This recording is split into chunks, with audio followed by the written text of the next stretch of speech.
Welcome to the STARS program, seniors taking active roles in society. And now, here's your host, ANITA FINLEY.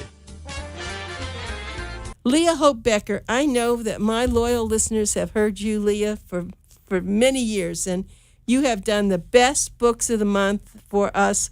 People love them. You're a very talented author, but you're diverse. Let's just say, started out with just talking about your family, and then it kept going about your family, but then it focused in on your husband, which I thought was pretty funny. So why don't we do this? Why don't we catch up our listeners to what you've been doing as an author, and then move on to how you're enjoying your life.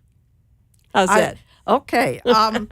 Well, I'm working on a novel that may take me a lot longer than I thought because it requires research.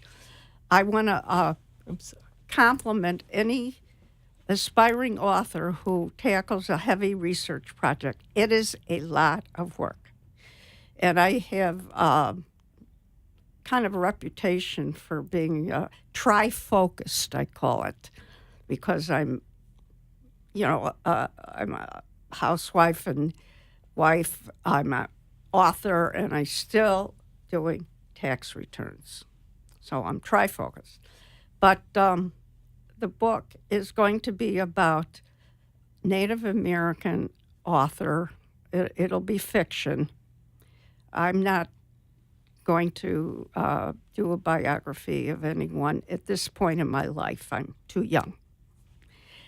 But that's going to take a lot of work. So let me move on to another aspect of what I'm doing, and that is attending some poetry outings, and on December 1st at a place called the Bookseller in Lake Worth, I will even be leading a poetry workshop. And why I got into this is an accident. I have written little poems, things that could be described as blank verse, soliloquies to nobody for many years, and I never threw any away. So I dug into my box of things you never want to throw away and resurrected some of the old poems. During the 80s, before I remarried Wayne, I used to sit in botanic gardens.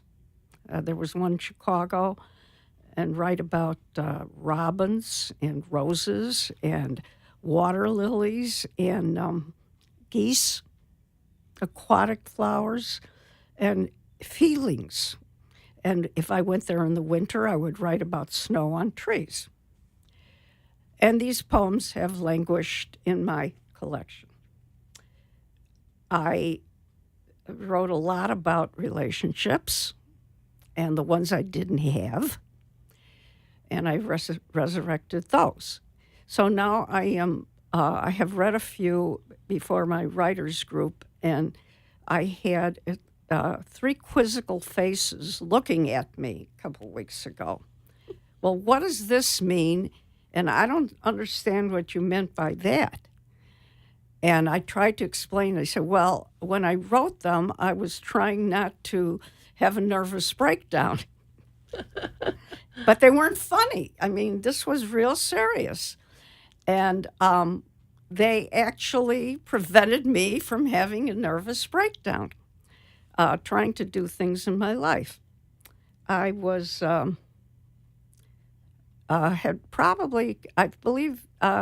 had finished law school, and I was working as an attorney, tax attorney.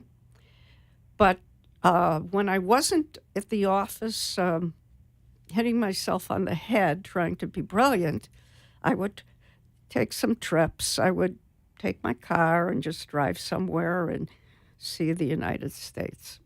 I'm going to interrupt you a minute because Marilyn Weiss is watching you. Remember, Marilyn was our wonderful assistant for so many years, and she's now living in Cleveland. Yes.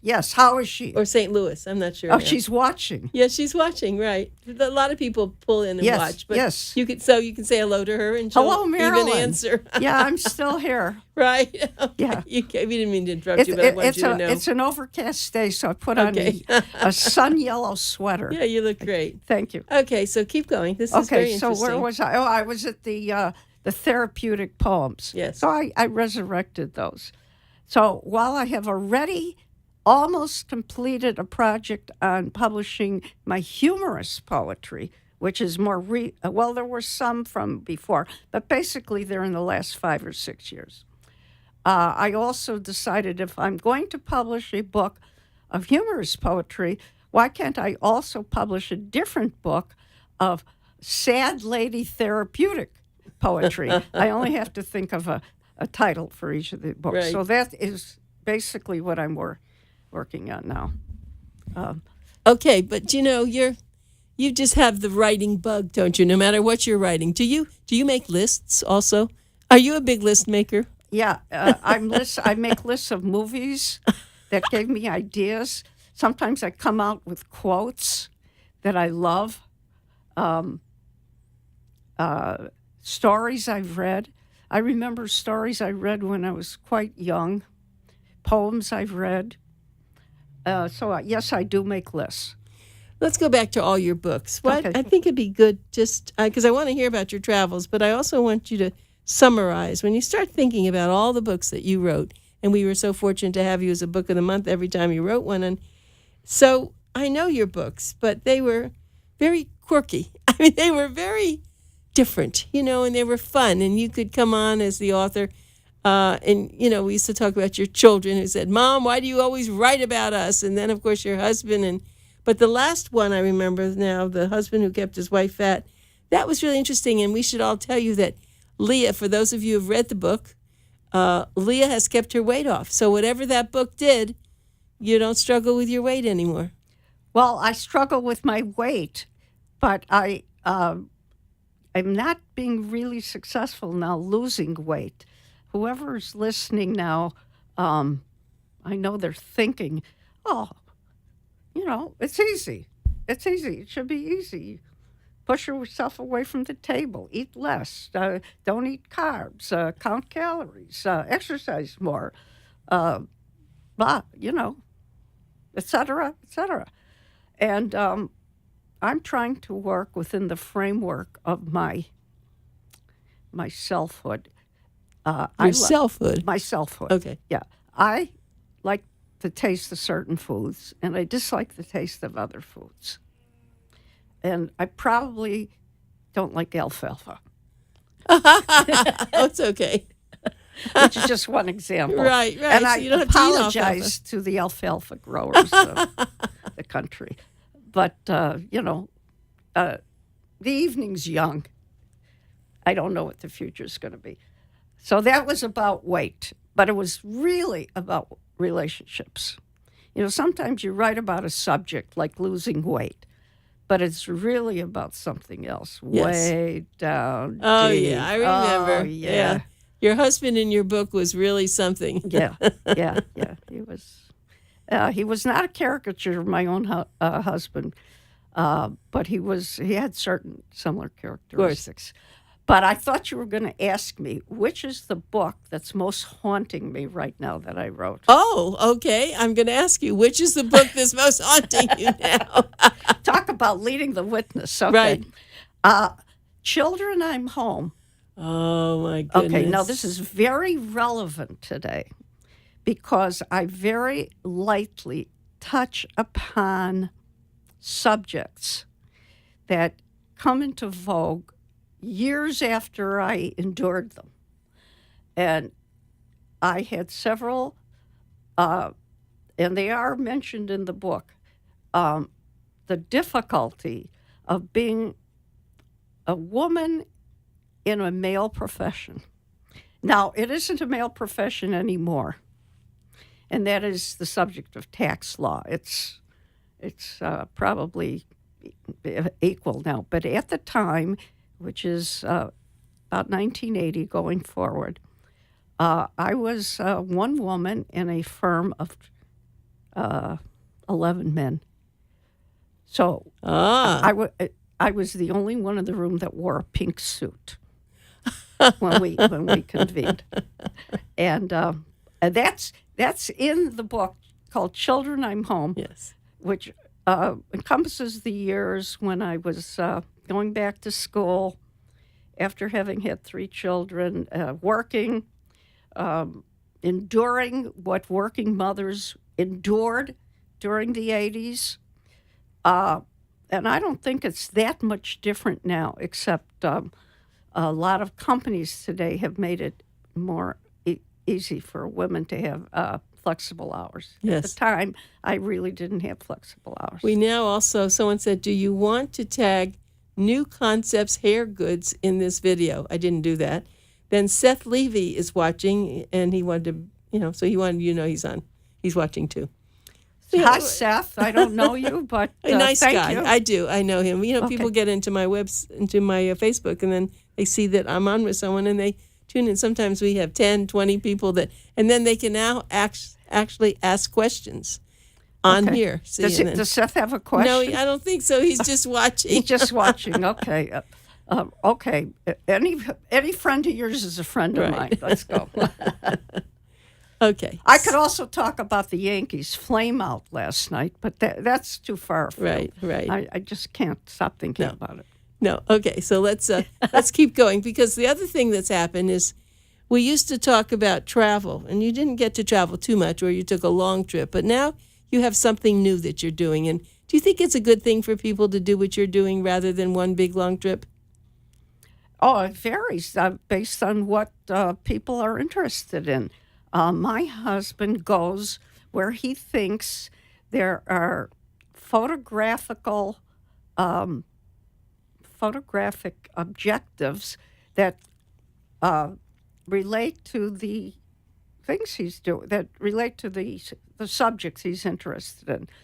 So the last one, I didn't mention this, it came after the cruise, is we went to the Great Smoky Mountains. That's less than a month ago. And we stayed in the town of Cherokee. Very interesting little town, which it was the seat of where the Cherokee Nation actually resided until the westward push, which is a whole big subject. That's saying it nicely. Yeah, but there is a beautiful museum there. Good. Called the Museum of the American, I believe it's called the Museum of the American Indian. It takes 2 hours to go through, and it's just tremendous. But Wayne had told me he wants to take landscapes for this trip, for this Cherokee trip, and it's the site of the Blue Ridge Mountains? Blue Ridge Parkway. Parkway, right. So we did part of that, and then we went on the inside the park itself, where there are many, many turnouts. Well, as it happened, we were only taking pictures for 2 days. So it's a day going there if you're driving, a long day going there. 2 days there, and a long day coming home. Those 2 days were as follows. The first day was fogged over, and the second day was rained and fogged over. But if you are a persistent photographer and there are mountains, you can stand by the side of the road and watch the clouds going over the mountains and take some. And the autumn flowers, the wild flowers waving in the breeze. Nice. And you can take some pretty spectacular photos. Nice. And that's why they call it the Great Smoky Mountains. No, I understand. Now, Lawrence Lampert's watching. I know Larry. Also, he's a optometrist, and he's really fabulous.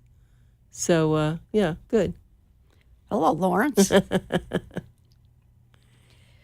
He helps people with vision, the elders. He's really a great man with all his techniques to help people see after they had a stroke or whatever. Yeah, he's very special. Anyway, so I was thinking about your trip. Yeah. Actually, recently I went up to North Carolina to Saluda, which is right near Hendersonville. I know where that is. Yeah. I've been there. I don't know about Saluda, but I have been in Hendersonville and also Highland. Yes. And that's up in the mountains. Right. They're very, very there's a lot of picturesque. interesting things, but you're right. The early morning, the late afternoon, with the trees and the mountains in the background, it's really, and your husband must love that, and I guess you do too now. It's I've beauty. always loved the call. I call it the call of the wild, but that's really Alaska, and I enjoy that too. But I like trees, mountains, birds.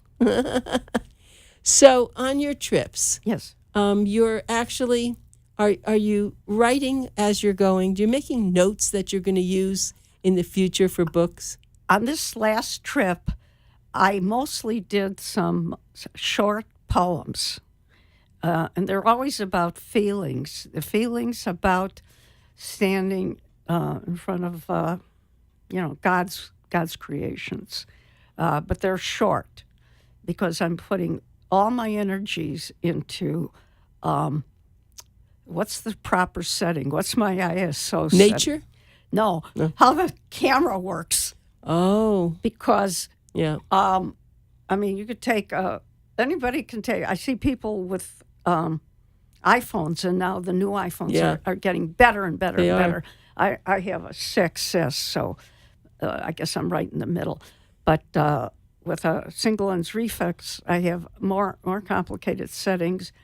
I want to get the right shutter speed. I want to get the right focus. So you're talking a little bit of Ansel Adams. Well, yeah, but Ansel Adams. He used to spend, that sometimes he'd spend weeks in one scene Yeah. to get it perfect until everything just landed Yeah, right. but Ansel Adams didn't have the modern cameras. I know and, that. And I Ansel know. Adams did some of the most breathtaking Yes. landscapes, and many of them in black and white. Yes, which I most have, of them are black and white. which I have now learned are really all about color. I learned that from my husband. Black and white are all about color.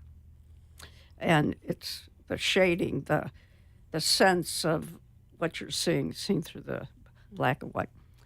My husband also takes a few pictures with infrared, where what it does is converts the image where the sky might look gray, the trees might look almost white, and it gives you kind of a surrealistic look.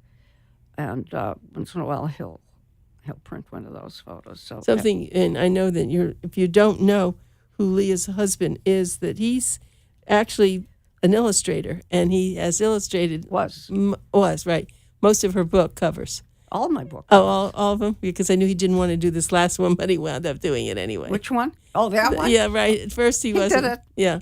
And he probably will do my Of course. humorous Why poetry not? cover. He He will should. do that one. It's funny you should mention poetry, that for years you didn't want to go to a poetry reading. It sounded very dull, but poetry is really in now. Yes, it is. It's really in, and people are writing songs that are really poetry. If you asked me for a definition of poetry, I wouldn't know. All I know is poetry is something that I think it's my guess. I don't know what Shakespeare did or how he put it together, but from the way I do it, it's very spontaneous. I get a feeling inside, and I think, oh, I've got to express it. And it's like, well, I don't have a paintbrush with me, but I have a pencil, or I have a computer mouse, or a ballpoint pen, and I'm painting what I'm feeling inside. Very feelings oriented. Yes, and you have the brain, which is important. In fact, one of my recent interviews was with it's Posit Science, POSIT. It's all about the brain, and they've done a lot of research now just about how drivers with this brain training can be much better drivers, and AAA is actually sponsoring this. So I was thinking about it as you were talking.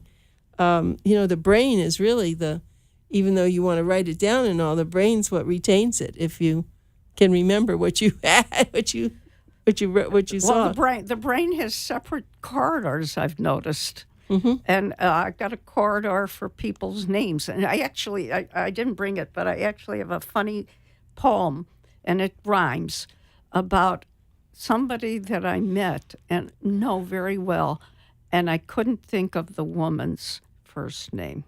I mean, I just couldn't get it. I wrote a whole poem about it. Yeah, that happens. Yeah. And of course, we all do the alphabet. We go down A through Z to try to remember, right? Yeah. I know that happens, and then if you just forget it, it comes. It does eventually. Yeah. It clicks into place. Right. Well, I also always say to people, if you want to think of our brain as a computer, I mean, we have to download a lot of things. We have to get rid of a lot of things. We don't, I take and trash a lot of my emails after I get so many. So we don't trash what's in our brain, and that's not good because it's so overloaded. Well, except I remember reading Einstein said. What did he say? We only use 20% of our brain. Oh, okay. And I, if he was going to develop that theory, he died. He died before he got to that one. I want to know how you get 22% or 25%. I'd like to know. Well, let's say not everybody does, but some people I think do a lot. I mean, I think you've had a very diverse background, and. Now we have Sandy Pallet Klein is watching.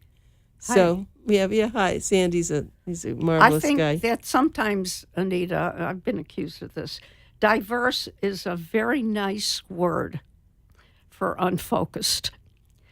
No, I don't see it that way. You don't see it that way? No. Diverse means that you can handle a lot of things. From one subject to another, it can drive, some people get unnerved by that, but that happens to me a lot. I think I am the same way, but you do that a lot. Yeah, but diversity means that you can carry a lot on your plate at the same time. That's how I see it. Could be. Some people are so focused that they're really dull and boring because that's all they talk about, one thing. Okay, that you mean like a single topic? Yes, right. You have to know a lot of things to be able to, especially if you're an author. You have to bring a lot of different aspects of life, don't you, into a book to really make it interesting? Well, I like being aware of different aspects of life, but how to combine them in one readable volume is a real challenge for me. Seriously. And I think the best authors have the best knowledge of a multitude of aspects of life. I want to go back to, just because I know you've been a part of a lot of writers' groups. Mm-hmm. Do you believe that people who are writing books should join writers' groups? Is that very important? I think it would be important to join the right kind of writers' groups. Okay, because there's I won't name names, but there's a writers' group that used to meet up near where I live, and they would have like 20 or 25 people there, and the group would be there for 2 hours. It wasn't enough as far as I was concerned. I like a small group, but if they don't meet regularly and you need it regularly, well, that's another consideration. Well, the other thing is to know who those people are, and not everybody. That's right. It's really, because you're there to learn, gain, and of course contribute, but you have to make sure that the people who are there. I think you kind of want to. If you're going to join a writer's group, I think you want to join a group that's at least at your level and maybe a little bit more so that you get the challenge. Mm-hmm. Because if you're not challenged, you don't get into the better methods, the better writing. And the interesting part that I have seen, as someone that receives so many books all the time, there are a lot of publishers publishing books. Not as many, of course, that they used to publish. But I wonder what they use as their, what's the word? Criteria? No. Well, more, what are they, in a sense, what are they thinking when one is, I think, so good and they don't touch that one, then another one is just is okay and they touch that? I mean, is it the agent that they know and the agent's doing that, or what? Most of the agents I've met have niche. They have a niche. I've been to San Francisco a couple times, spoken to many agents, and you go around and you say a little bit about what you're writing, and they will look at you and say, well, what's the... right. It's not the genre I'm interested in. Yeah, what's your genre? Right? Or Right. I even had one agent say to me, well, what shelf of the bookstore would that one be on? That's good. Of course, with the bookstores disappearing, Right. now True. they're thinking, well, what section of Well, it doesn't Amazon matter. or... Now we have someone else. Lloyd Hassner is watching, and now Lorraine Pearl Lewison wanted to know if we could tag her. I just tagged her, but you have a lot of people listening to you right now. So what are you going to say that's brilliant?